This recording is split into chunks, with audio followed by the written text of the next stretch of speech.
There is a room on the north side of Huron Hall, Building B, University of Michigan. A room with no official floor plan, no listed access code, no janitorial log. Room 311. Or rather, what used to be Room 311. If you walk the third floor corridor today, you'll pass a blank stretch of wall between 309 and 313, an odd gap, wider than it should be. Students walk by without noticing, but the more perceptive ones, the kind that count doors and compare blueprints, know something doesn't add up. And if you try to dig deeper, well, the paper trail ends before it even begins. No class schedules, no maintenance orders, no security keys. Only one line remains in a 1976 incident report, Room 311, sealed permanently. Reason: silence. That word, silence, is the first hook. Capitalized, quoted, unexplained. It appears in bold type across 3 different documents in the university's restricted archive, an archive that was temporarily removed from public access in 1983, unavailable through FOIA, and flagged for national security interest by an interdepartmental memo between the Michigan State Police and the Lansing Office of Emergency Management. Why would a college room be classified? We started our investigation the same way anyone would, with questions. What happened in Room 311? Who used it? And why has the university pretended for nearly half a century that it never existed? The first anomaly was a psychology graduate program that operated in the early 1970s, run by a doctor, Lillian Kessler. Her research was on auditory hallucinations, a sensitive topic even in today's standards, but at the time, it was experimental enough to receive limited NIH funding under the MKRU-MOR initiative, a subdivision of the more well-known MKUL-TRA project.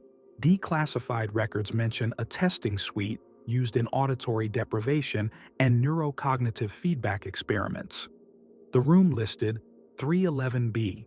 We found a redacted memo addressed to Kessler from a Langley-based reviewer. The reviewer expressed grave concern over what they called the emergence of unmodeled semantic response loops in subjects. The phrase was used 3 times in a letter barely 2 paragraphs long. What is a semantic response loop? The memo doesn't say, but the final line, still legible beneath the black marker, reads, "Containment protocols are no longer optional. You will begin the silence model immediately." Those 2 words again, silence model, appear not just in academic correspondence, but in a suppressed journal entry from a graduate assistant, dated February 3, 1977. Her name was M. Hensley, and she was assigned to monitor patient EEG data during one of the late-night test sessions in Room 311. In the surviving portion of her journal, she writes, "He said the word and the lights dimmed. Not flickered, dimmed like they were listening. He didn't stop talking after that, just kept whispering. No breath, no pause. I thought the mic was broken, but the others heard it too. We stopped the test, but he kept whispering." She never returned to the lab after that night. Her personnel file shows a medical withdrawal processed 5 days later, citing acute stress disorder. But it's the discharge summary that's most disturbing. The physician scrawled a note in pen across the bottom of the form. Patient exhibits reflexive silence at certain phonemes, avoids syllables, possibly afraid of hearing herself. What could make someone afraid of their own voice? The deeper we searched, the more the pattern emerged. Broken transcripts, erased logs, and participants who disappeared from all subsequent public records. But then came the real break, a reel-to-reel audio tape labeled 311-C trial found among misfiled inventory in a campus AV storeroom. It had been magnetically wiped, almost. We were able to partially recover the recording using forensic signal boosting. What we heard was not intelligible speech. It wasn't even language. A slow, rhythmic cadence of breath and static, followed by a whispering texture so quiet it seemed to vibrate behind the skull instead of in the ears. Audio specialists could not agree on whether it was human, but there was one segment, at minute 13:02, where a voice clearly says, "I see you," through the silence. A pause. Then the microphone shorted. The tape ends. When we tried to follow up with the university's psychology department, the current faculty denied all knowledge of any Kessler-led programs. Public documents list her as retired in 1982, but a FOIA request filed with the Michigan Vital Records Department found something strange. There is no death certificate, no retirement filing, no driver's license renewal, and no Social Security activity for Lillian Kessler after 1981. She simply vanishes. And that's where the story fractures into rumor. Local campus legends say Room 311 is haunted, but no one can say by whom. Some say a student was buried alive behind the wall. Others claim it's a Cold War vault for psychic weapons.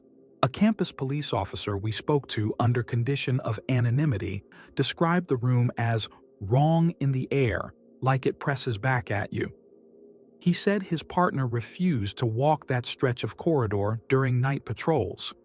In 1991, a Freedom of Information appeal sent to the Department of Education was answered, unusually, by the Office of Naval Research. The reply was only 3 lines long. Room 311 is not under our jurisdiction. Recommendations regarding containment integrity should be sent to Langley Protocol Office. Do not reattempt contact. Why would the Navy and Langley be involved with a university psychology room? This was just the beginning.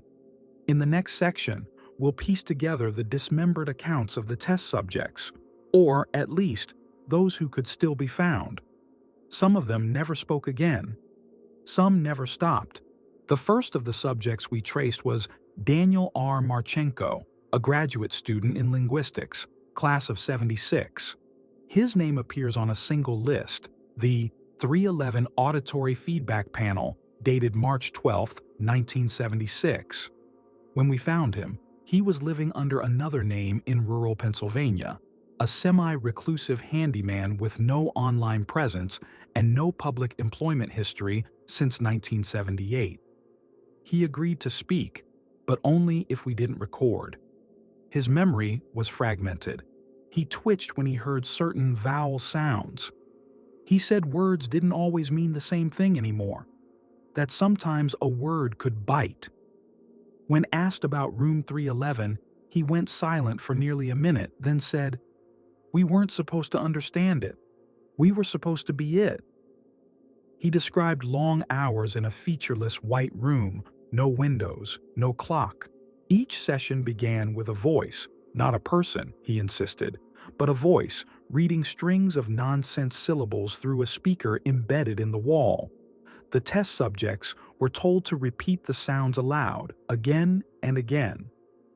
After a while, he said, you couldn't tell whether you were making the sound or hearing it. The difference collapsed. One evening, something changed.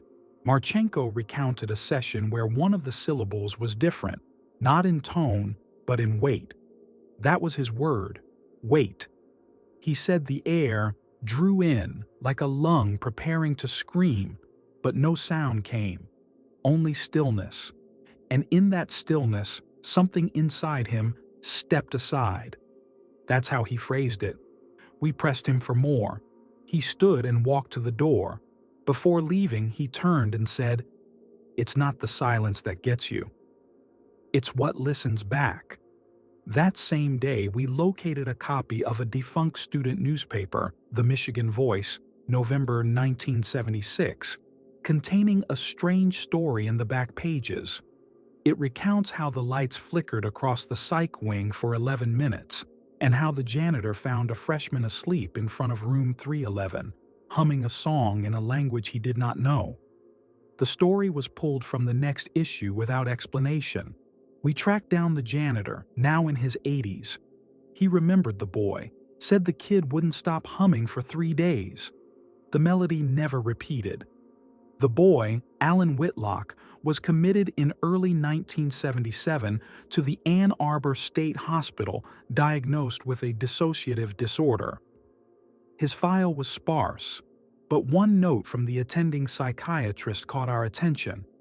Patient reports memories not his own, refers to events at least 2 decades prior with emotional specificity, denies knowledge of these memories when confronted.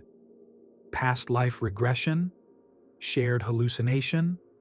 Or was Room 311 creating new memory patterns by rewiring the brain's response to sound? That theory gained weight when we uncovered a shipping manifest from October 1975 showing a delivery of equipment from Bell Labs to the university. Among the listed items, soundproof magnetic resonance chamber, Type S311/1 unit. No such model exists in Bell Labs archives. A footnote typed in red ink reads, "Unit to be disassembled on site upon termination of contract. No external storage authorized." There was no termination contract. But 2 months later, in December, Room 311 was sealed.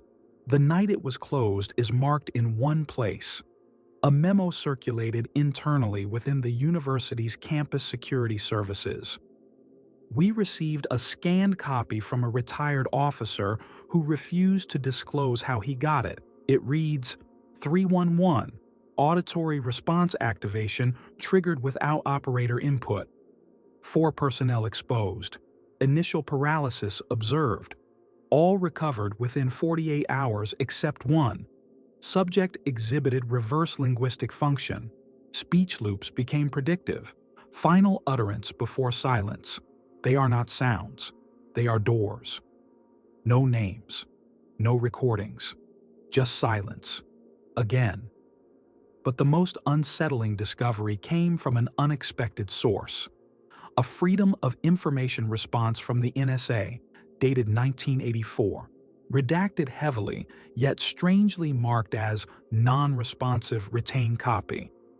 The surviving fragments hint at internal monitoring of psycholinguistic anomalies tied to the 1976 university incident. It describes something called the choral residue phenomenon, a supposed effect where groups exposed to certain non-linguistic stimuli begin to exhibit synchronized speech behaviors even without conscious intent. The file ends with a heavily blurred paragraph, but one phrase remains sharp. If resonance continues beyond containment, linguistic contamination may reach non-local thresholds. Whatever occurred in Room 311 didn't stop when the room was sealed. It carried forward, unnoticed, in those who left it. The trail leads next to a name that reappears across multiple witness accounts, testing logs, and blacked-out memos. Helen Calder. No record of her employment exists. And yet, she appears in a photograph standing beside Dr. Kessler, the only known image of the silence team. But she was never a psychologist. She worked for the NSA. Helen Calder's name was not easy to find. It did not appear in any academic roster, not in the psychology department, nor in campus hiring records. Yet her presence lingered, like a smudge on glass. One surviving photograph, dated April 1975, shows a group of 5 researchers in front of Huron Hall. 4 were identified easily. The 5th, a woman in a gray wool coat, stared directly into the lens. No smile, no ID badge. A corner notation read, "Calder, clearance verified." It wasn't a university note.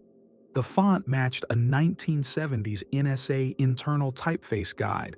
We began to dig sideways, tracing federal grant recipients, cross-referencing security subcontractors who may have liaised with university departments under the auspices of experimental psychology. That's where her name came up again. not in a scholarly journal, but a 1974 audit report from the Defense Advanced Research Projects Agency, DARPA. It lists Helen Calder as Linguistic Systems Liaison, PSYOP/ACINT integration. That term, PSYOP/ACINT, is virtually unknown outside defense circles. Psychological operations and acoustic intelligence, a field that, in theory, does not exist. According to the audit, Calder's assignment was to assess cognitive synchronization patterns within high-density feedback chambers. But there's a strange addendum in a red box, typed by hand. Observe for sublexical emergence.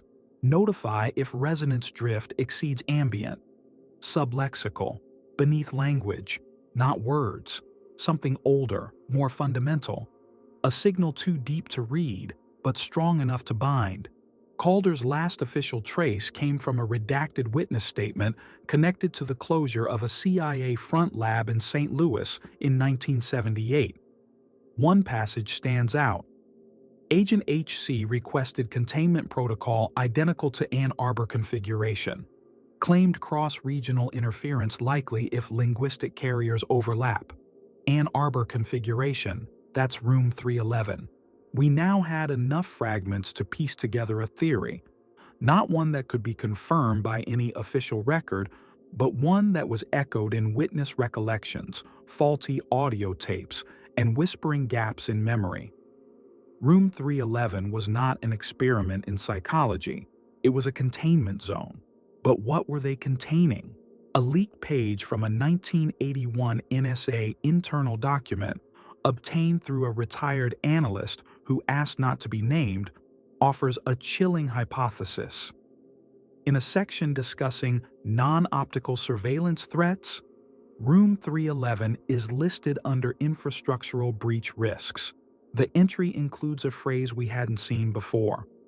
Phonemic aperture, status, dormant. Containment relies on continuous non-recitation. Aphonemic aperture, a door made of sound, held closed not by locks, but by the absence of speech. That same year, a classified military intelligence report from Fort Meade made reference to the Kessler incident as a cautionary case study in overextension of auditory conditioning on civilian populations. It notes, subjects exposed to sustained harmonic recursion at subgrammatical levels experience preconscious resonance. Emotional dissociation precedes mnemonic bleed.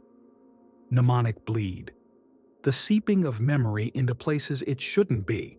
And harmonic recursion sounds very much like what Marchenko described, repeating syllables that fold back onto themselves, forming not meaning, but structure. Something that listens back. We went looking for more concrete physical evidence. That's when we found the blueprint. Filed in a dusty set of campus renovation plans from 1980 was an architectural sketch of the third floor of Huron Hall. At first glance, it looked normal, but when layered over the original 1974 plans, a subtle shift emerged. Room 311 had been enlarged slightly. Its walls thickened. More disturbingly, an internal cavity, not a hallway, not a closet, appeared in the center, marked with a single symbol, a spiral, hand-drawn in red. We took the plans to an acoustics engineer. He studied them silently for 20 minutes, then said, "If you shape a chamber like this, with those materials, you'd get zero external echo. But internally, any sound would reflect infinitely." We asked him what would happen if a human voice were introduced. He paused, then said quietly, "It would never really stop. Just decay into itself. That's not a room for experiments. That's a room for containment. Who builds a room to trap a voice?" Shortly after that interview, the engineer contacted us and asked that we not use his name. He said he received a call, unlisted number, and the voice on the other end simply whispered, "Do not describe the spiral." He hadn't told anyone else. In the university's annual crime log, there's one last strange note. Dated October 12, 1996. A maintenance worker reported hearing chanting behind the south wall of the third floor. Security was dispatched. They found nothing. But the log ends with a curious note. Audio anomaly persisted for 47 seconds after entry. No source located. That was 28 years after the room had been sealed. Something was still speaking, or echoing, or waiting. We're not the first to investigate this. In the next chapter, we uncover a set of anonymous letters mailed to the university president in the 1980s, each one warning, "Do not unseal room 311. The words are listening. The first of the letters arrived in August 1983.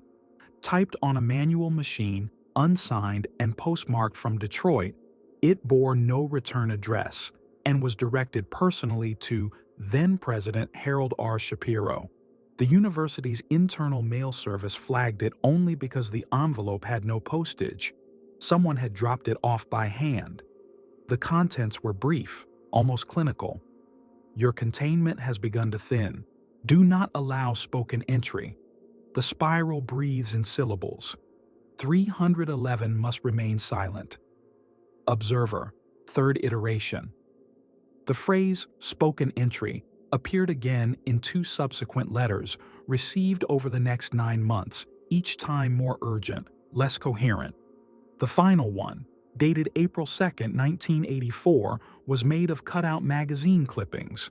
It read, "The echoes can stand up now. Do not break the wall." 311 whispers through thought. We tried tracing any internal memos regarding the letters, but nothing official remains in university archives. What we did find, in the digitized records of the Ann Arbor Public Library, was a short article from 1985 noting that a university security guard had gone missing while on duty in the older wing of Huron Hall. His last known location, based on the sign-in sheet, third floor corridor, shift change at 2 a.m. His name was Charles Heller. No body was ever recovered. Campus security claimed he left his post and fled the state, but his vehicle remained in the staff parking lot, and his home was untouched. In a strange twist, his locker, when finally opened, contained a cassette tape labeled only with 3 numbers, 311. We acquired the tape through a private estate sale in 2003. A collector of Cold War ephemera had purchased it in a job lot from a storage unit auction. When played, the tape at first seemed blank, static, low hum, occasional clicks, until exactly minute 411. Then a voice emerged. I did not speak it. I did not open the shape. I did not mean to listen. There's a breath, then what sounds like scratching. The voice returns, cracked and barely human. The words do not sleep. They turn inside you. They use your tongue to find more mouths. We verified the voice. It belonged to Charles Heller. The date of the recording, based on background ambient noise and electrical hiss, matched his disappearance almost exactly. Heller's disappearance was never tied to room 311, until now. That same year, in an obscure publication from a military academic think tank titled Subharmonic Warfare and Cognitive Terrain, we found a passing reference to the Ann Arbor incident. One footnote reads, "Instance of phonetic resonance loop, site sealed, observational agent redeployed, risk of mimetic egress categorized as sustained mimetic egress, ideas that spread like infection embedded in language." The concept was theoretical in the 80s, but today it's better understood under the umbrella of linguistic virality. The strange part is how early the warning came. The letters to the university continued into the early 90s, now mailed from other states, Denver, Tallahassee, Salem. But the handwriting remained the same. The language grew less decipherable, more fractured. One note, smeared with what appeared to be graphite dust, read, 311 isn't sealed, it's paused. Every breath reopens a syllable. Every whisper is a pry bar. Eventually, the university stopped logging the letters. A janitor's log from 1993 briefly mentions finding one on the bathroom mirror outside Huron Hall's third floor. No envelope, just taped in the corner. It read, "Do not name the shape. Do not repeat the cycle. One listener is enough." The janitor, Paul Greeley, retired the following year. We interviewed his daughter, who remembered her father having nightmares about doors without handles. She also mentioned that her father would unplug the phone at night and refuse to answer it, claiming that sometimes it hummed like breath. We found Greeley's old shift calendar. The last night he worked was November 3, 1993, the exact anniversary of Room 311's official closure. That can't be coincidence. One final letter, dated 1998, was never opened.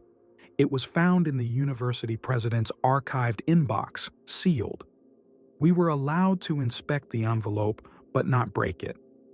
X-ray scan revealed only a single sheet of paper inside.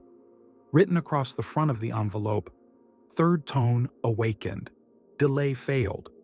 A former NSA linguistics analyst, now retired, reviewed the wording and stated something unusual, that the phrase "third tone" is not just poetic.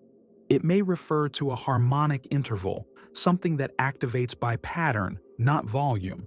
Certain frequencies, when spoken, not heard, could trigger resonance. His final note to us was chilling. It's not just about the room. It's about what the room learned from us. Next, we follow the case of Natalie Seward, a junior student in 2006 who by mistake was assigned a study carrel placed against the sealed wall of room 311. Within 2 weeks, she dropped out of the university. But before she left, she wrote a 31-page notebook. Every page contained the same 5 words. It says, "My name back." Natalie Seward's notebook came to us through a private collector of psychological case studies, a man who claimed to have bought it at a university estate sale that should not have existed. He provided a photocopy of the cover, a simple spiral-bound pad, gray, unmarked except for the words "Fall Term, Huron Hall Study, Number 17." The original, he said, had since been misplaced. He never kept it in the house. He said it hummed when the lights were off. We reviewed the scanned pages, all 31 of them, each filled top to bottom with the same 5 words. It says "My name back." No variation, no punctuation, no change in spacing or pressure. But the handwriting shifts, slightly, almost imperceptibly, as though different versions of the same person had taken turns writing. The loop of the S curves inward, then outward, then splits. A forensics analyst suggested the writing reflected cycles of dissociation. Natalie's academic record shows a sudden drop in performance in mid-September 2006. Attendance plummeted.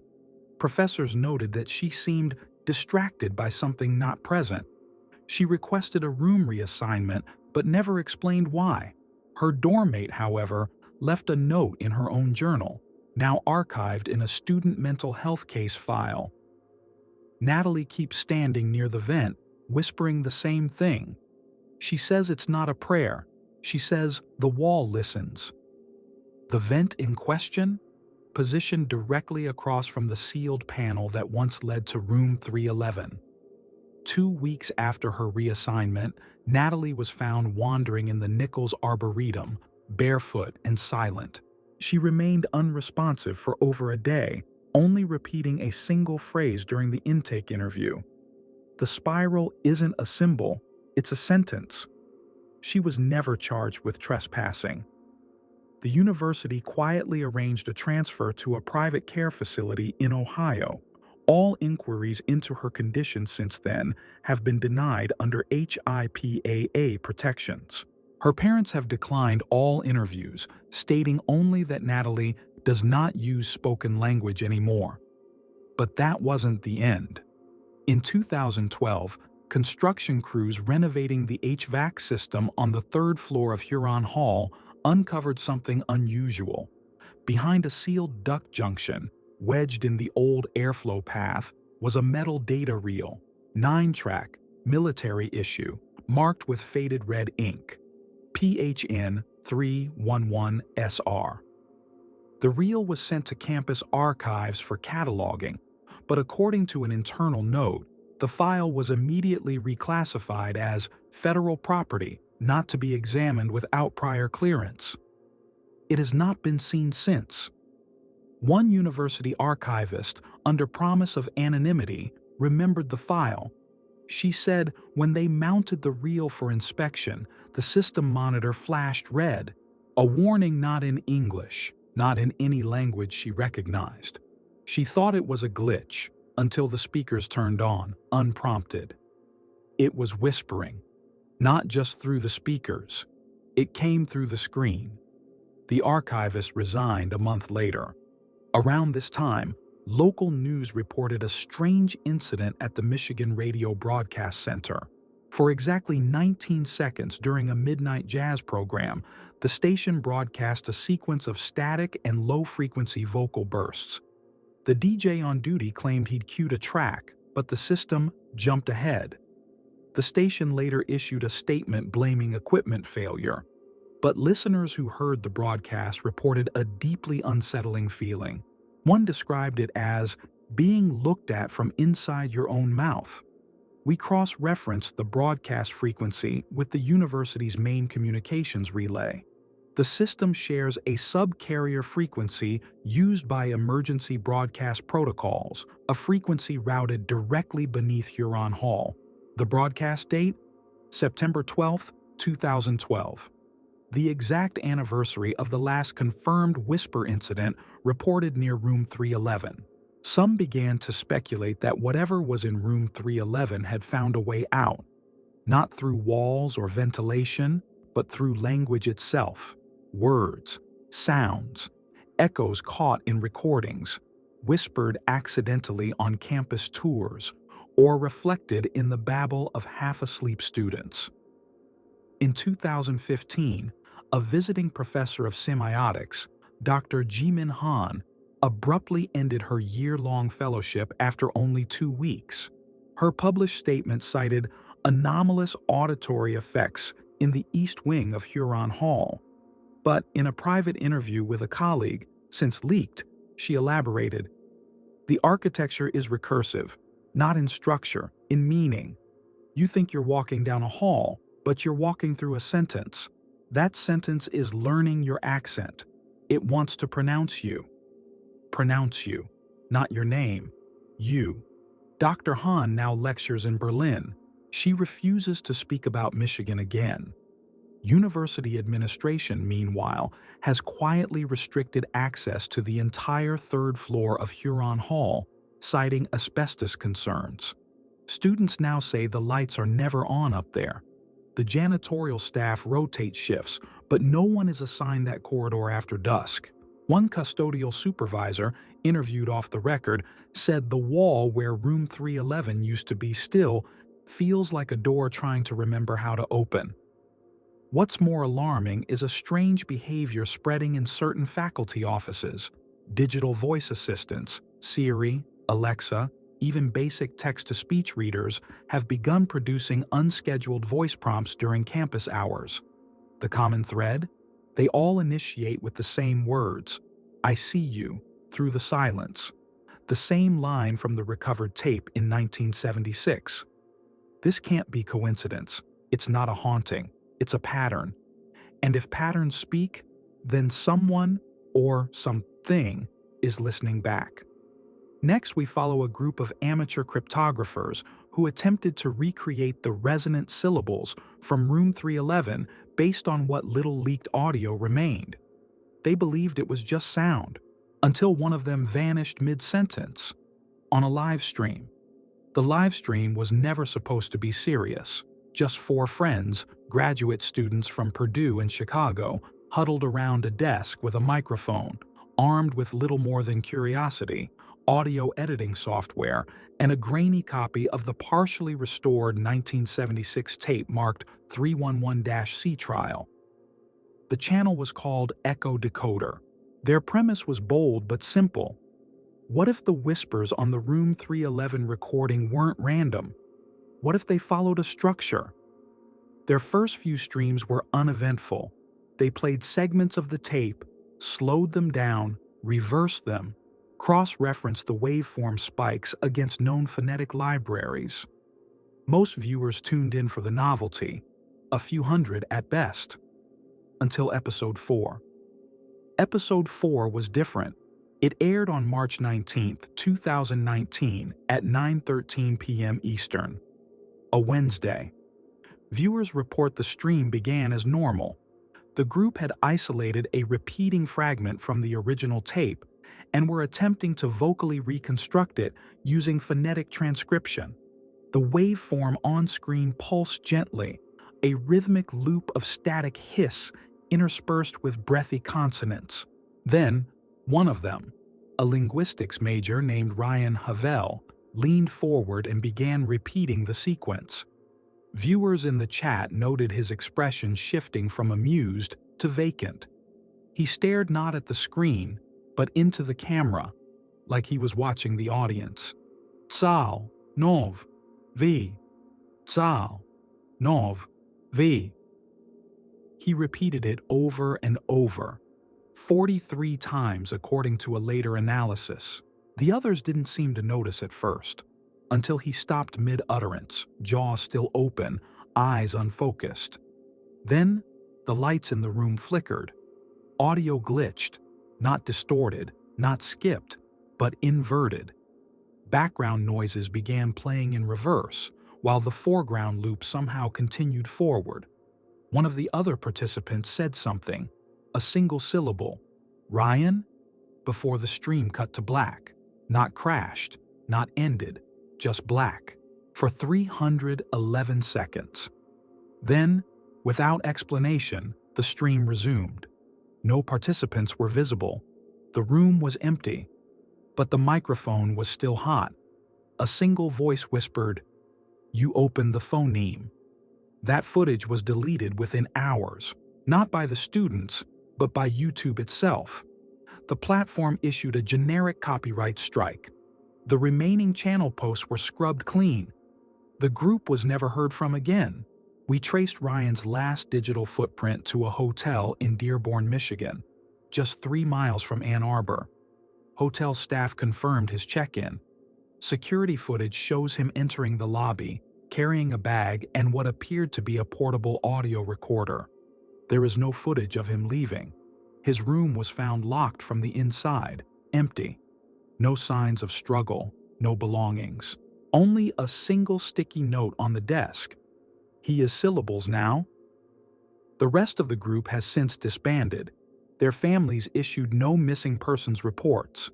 Private investigators found social media profiles deactivated, cell phone records terminating the same night. One parent, who wished not to be named, claimed their daughter wrote backwards in her sleep for weeks after the incident, phrases they could not translate.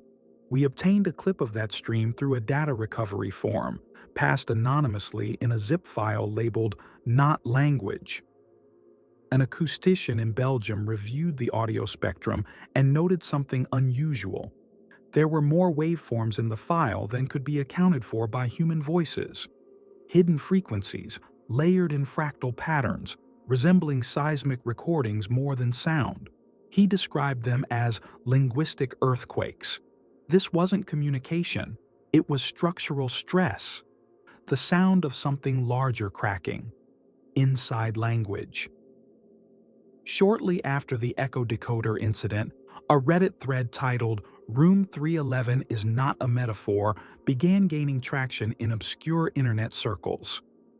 It was written by a user with a throwaway account, phzun3m1k, who claimed to have been inside Room 311 as a child. Their story was dismissed as creepypasta, but the details, they align too closely with what we've uncovered. They let us draw pictures of the noise, but we didn't hear it in our ears. It moved in the bones. They gave us soft food, told us not to chew too loud. They said sound was pressure, but I remember the floor pulsing when no one was walking. The post ends with a single cryptic phrase. If you say the syllables backward, the silence breathes out. The account was deleted within hours, but before it vanished, someone archived the user's post history. In a separate comment months earlier, they referenced something we hadn't seen before, something called the cognitive debris field. Allegedly, this was a theoretical construct used by post-MKUltra research divisions to describe the mental artifacts left behind by exposure to high-risk psychoacoustic environments.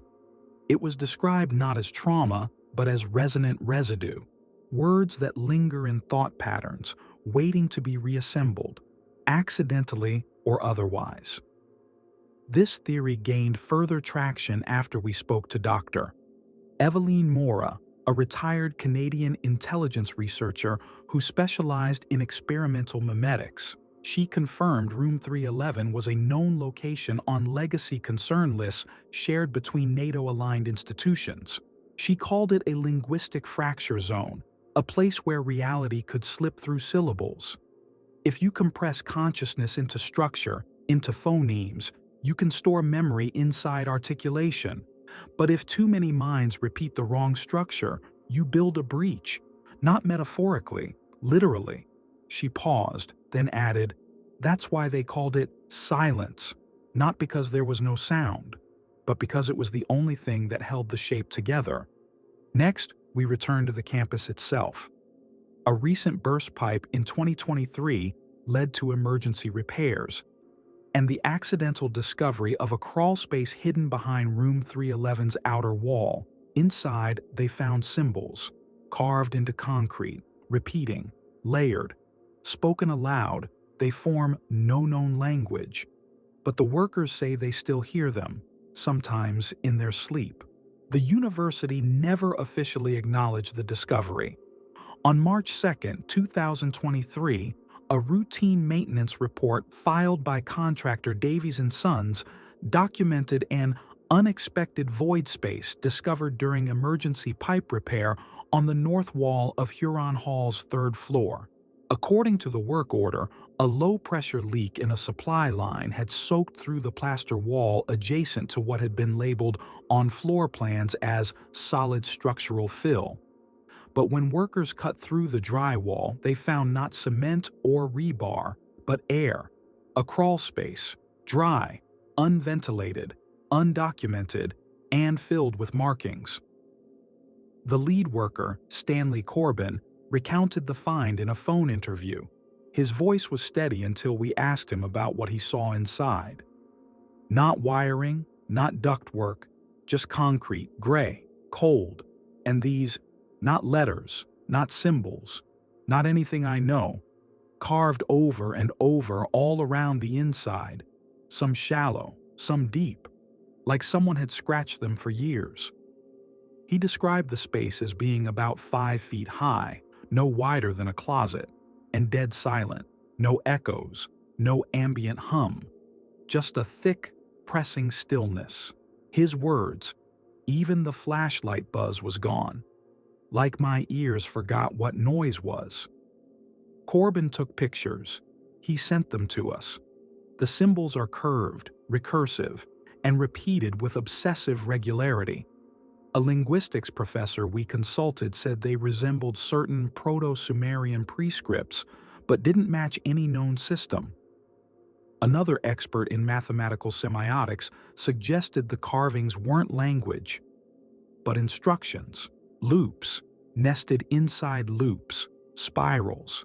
The same spiral that appeared on the old Room 311 blueprints. The same one noted in the Bell Labs shipment manifest from 1975. We attempted to trace the chain of custody for those blueprints, but the university's archive logs show the file went missing in June of 1994. The last person to access them? A faculty advisor named Dr. Jason Marrow, who, according to HR records, was later dismissed after a psychological evaluation determined he was unfit for academic duty. His private notes, however, were recovered by a colleague and sent to us anonymously. Among them was a single phrase, scrawled over and over again on loose sheets of paper: "Do not let language rot. It will grow teeth." In the same box was a cassette, unmarked, low quality, seemingly blank. But when played, something emerges after 11 minutes of silence, a short, whispered sentence spoken in a trembling male voice. "It's inside the shape now. It knows my sound." We ran it through audio spectrography. A spectral anomaly appeared, a faint pattern resembling vocal cord harmonics, but mapped in reverse. No clear speaker. The waveform almost looked like it was folding inward. After the pipe incident, the crawl space was resealed within 24 hours. A new drywall panel was installed. No official statements were made. The contractor's photos disappeared from the cloud, his phone wiped. Corbin, when contacted again, refused to speak. He said only, "It's better if you forget the curve." But someone didn't forget. A few weeks later, posters began appearing around campus. Cheap printouts, taped to lampposts and bulletin boards. No logo. Just a spiral symbol and 4 words beneath it: "The listening room wakes." The flyers vanished within hours. A few were pulled down by campus security, but the symbol had already spread.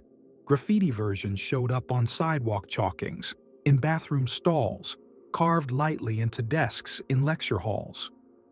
All the same shape, a spiral bisected by a single vertical line. One student anonymously submitted a photo to the campus newspaper. The spiral etched faintly into the condensation on a third-floor window of Huron Hall. The timestamp? 3:11 a.m. That same night, a university server registered an unusual spike in network traffic originating from the building's internal Wi-Fi.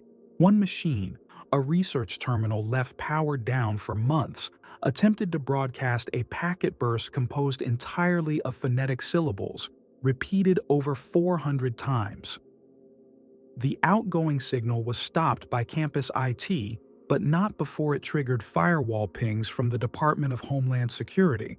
The official word? Malfunction. But internal logs, leaked by a student technician, reveal the packet was built on a text string pulled from a local file titled Vocal Aperture Array. The contents are unintelligible, but the header matches archive structure tags used in DARPA's failed Acoustic Symbolics project from 1982. The same project rumored to have originated from the Kessler Protocols, the protocols used to close Room 311. We visited Huron Hall shortly after. The third floor was quiet, lights off, no warning tape, no visible signs of restriction. But students avoid it now. Even the custodial rotation has been restructured.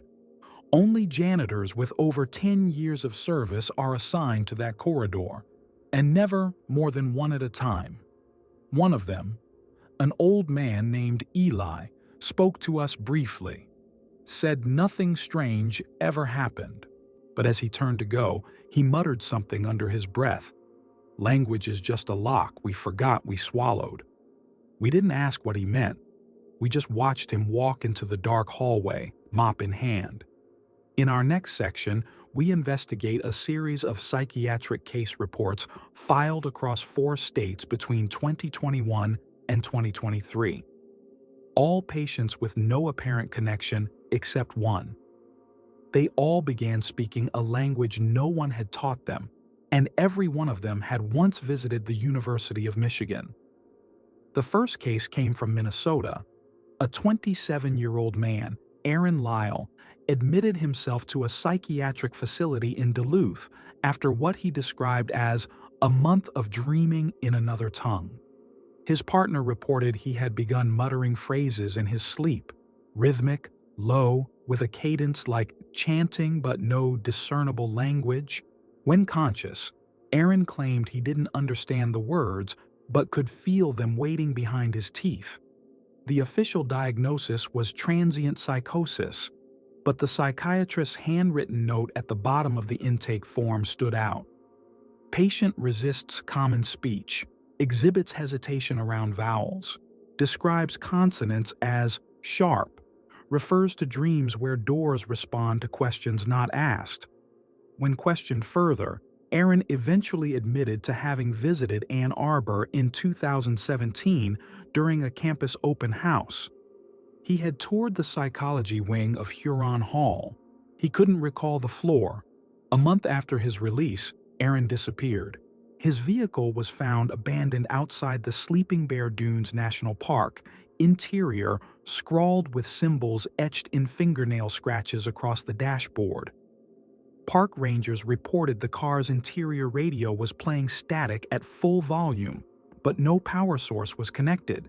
In a separate case in Portland, Oregon, a woman named Lucia Fernandez, a retired speech therapist, was hospitalized for what was initially thought to be aphasia after a fall, but scans revealed no trauma. What confused doctors most was that she retained full linguistic function, just not in any known language.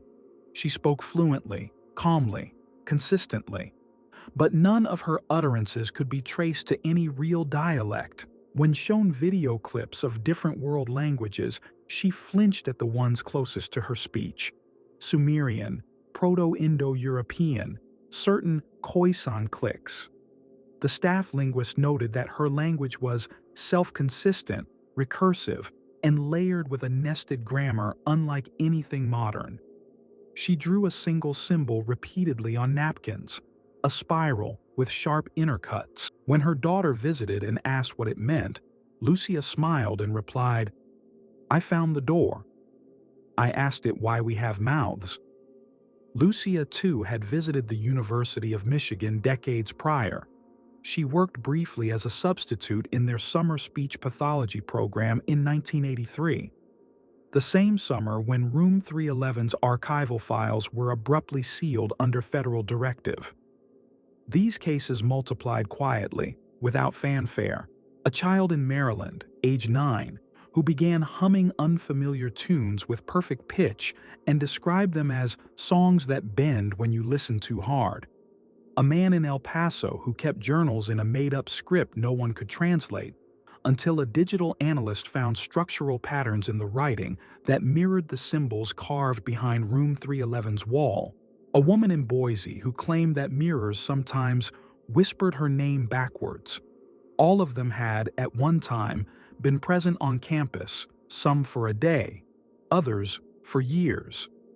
But all had walked, at least once, past the blank wall where Room 311 had been entombed. None of them recalled doing so until prompted. All reported symptoms tied to speech: reluctance to speak, compulsions to whisper, fear of hearing certain syllables out loud. We found one more case, one that was not public. A former staff member at the university library, Geraldine Kotz, who took medical leave in 2022 after complaining of vocal hallucinations triggered by eye contact. Her psych file was suppressed, but a source within the university's HR department provided us with part of her exit interview transcript. "They don't speak with words. Not anymore. They remember the words we forgot. They bloom behind speech. Every time we pronounce something with intent, they get closer." When asked who they were, Geraldine hesitated, then whispered, "The syllables that never died. The ones sealed in that room. We didn't trap them. We gave them structure." Soon after, she was institutionalized. The phenomena grew more localized. Reports emerged from students who had never entered Huron Hall but still heard strange whispers near vending machines, water pipes, even radiators, places where sound gathers. One student claimed she heard someone humming from the faucet while brushing her teeth in the dorms. Another swore her voicemail contained a message she didn't record. It was her own voice, but backwards, saying a word she'd never spoken aloud. Tsal Nova, the same word Ryan Havel repeated on stream before vanishing. When we brought these patterns to a former intelligence linguist, retired, based in Toronto, once attached to a Cold War acoustic espionage unit, he listened to the field recordings and watched the waveform data. Then he pushed the laptop away and said, quietly, "You're mapping a contagion. Not biological, not viral, linguistic." He explained the concept of auditory anchoring, the way the brain finds structure in sound, even when none is present, a vulnerability. If something non-human, non-linguistic, wanted to hitch a ride inside human thought, it would use what we trust most, patterned speech. And the most trusted structure of all? Language. He warned that if these phenomena continued, containment would no longer mean walls or silence, but unlearning. You'd have to forget the phoneme entirely, he said. Forget how to say it. Forget what it sounds like, or it grows teeth.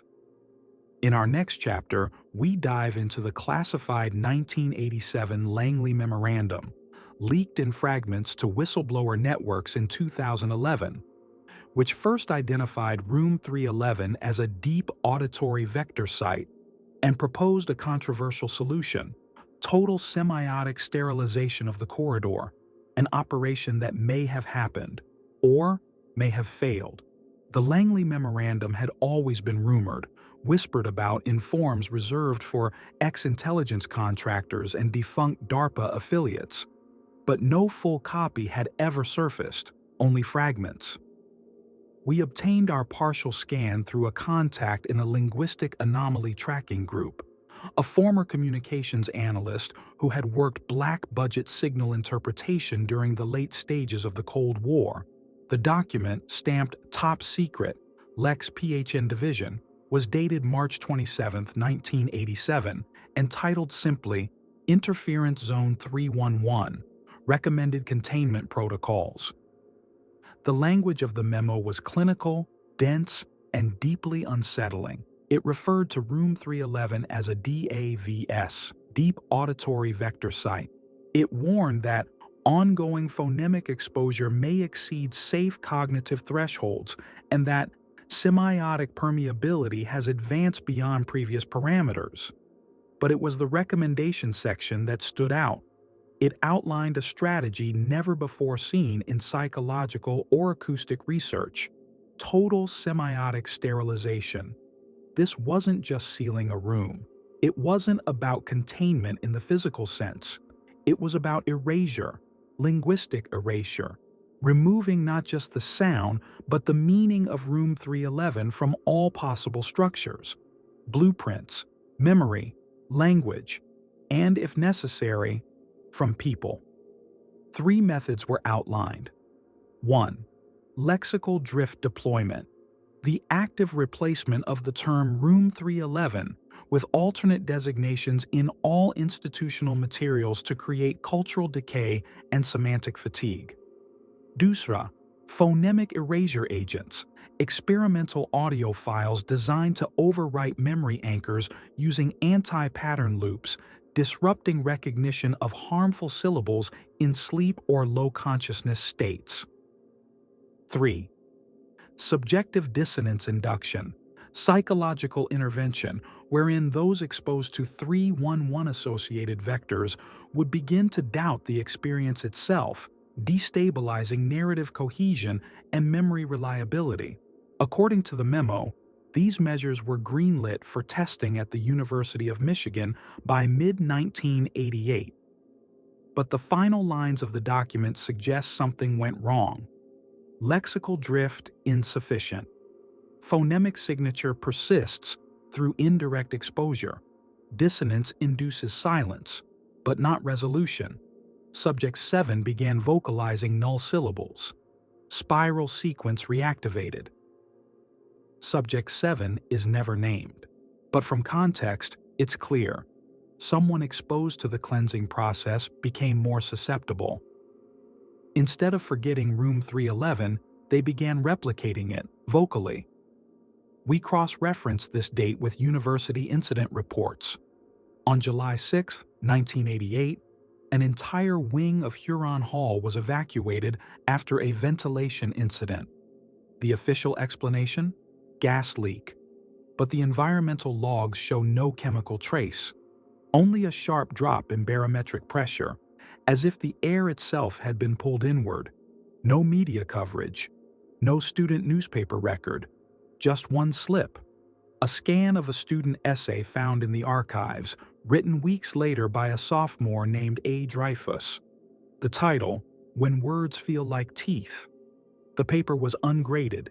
In the margins, the professor had written, "Very creative, but this isn't real. There is no room 311, but Dreyfus never mentioned 311 in the essay, not once." We tracked down Dreyfus, now living in upstate New York. He refused to be interviewed, but mailed us a USB drive. It contained a single audio file. 31 minutes of silence, at least, at first. Around minute 17, a hum begins, low, pulsing. Then a single word. Again. Then silence once more. We had the file analyzed. Buried deep in the noise floor, almost subliminally, was a waveform echo from the original 1976 311C trial tape, not copied, not sampled, recreated. Something was replicating the signal. We brought our findings to a private security consultant who'd once worked contracts for the NSA. He asked only one question: "Have you spoken any of the 311 syllables aloud?" We told him yes, as part of the testing process. His face darkened. "Then you've already transmitted." According to him, the 1987 containment effort failed not because the protocols were wrong, but because they were too late. The room had already adapted. It didn't just hold sound anymore, it held patterns. And once a pattern becomes portable, embedded in words, in breath, in thought, it doesn't need the room. The room needs you. That was the true horror of the Langley Memorandum. It revealed that Room 311 wasn't a sealed location. It was a conceptual structure, an active linguistic agent, and it was spreading. We received a second leak, an image of an internal black site report titled Echo Stability Huron Site, dated 1995.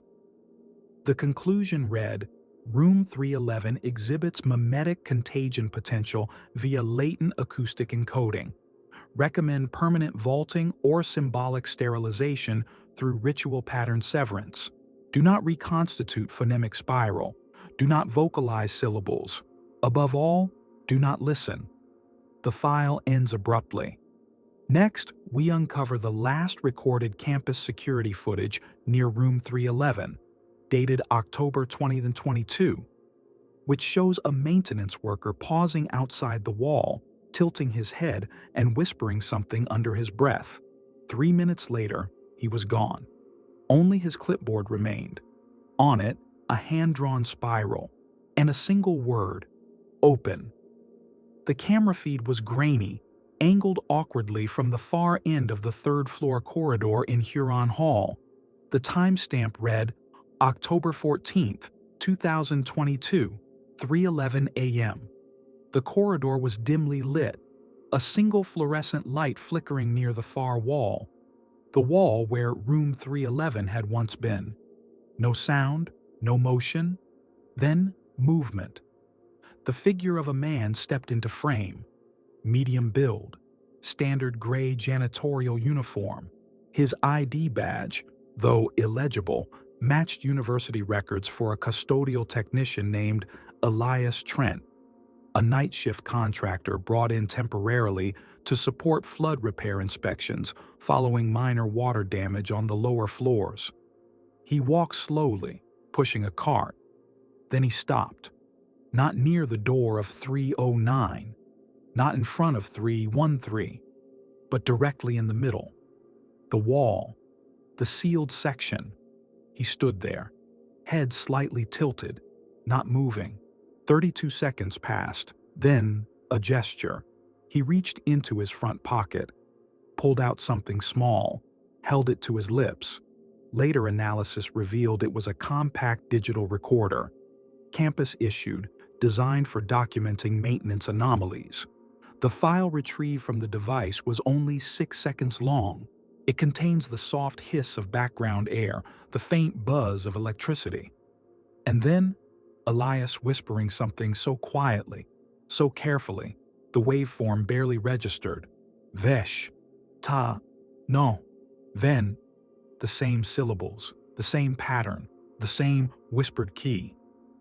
In the security footage after speaking, Elias remains motionless. Then a slight vibration becomes visible in the overhead lights. As though the very air thickens. The video glitches. Frame skips once, twice. Then Elias steps forward, straight into the wall. No impact, no collapse, no resistance. He passes into the blank panel like mist fading into mist. And he is gone. The feed continues for another 13 minutes. No further activity, no trace left behind, except one. When campus security arrived in the morning, they found his cart neatly aligned to regulation, and a clipboard resting on top.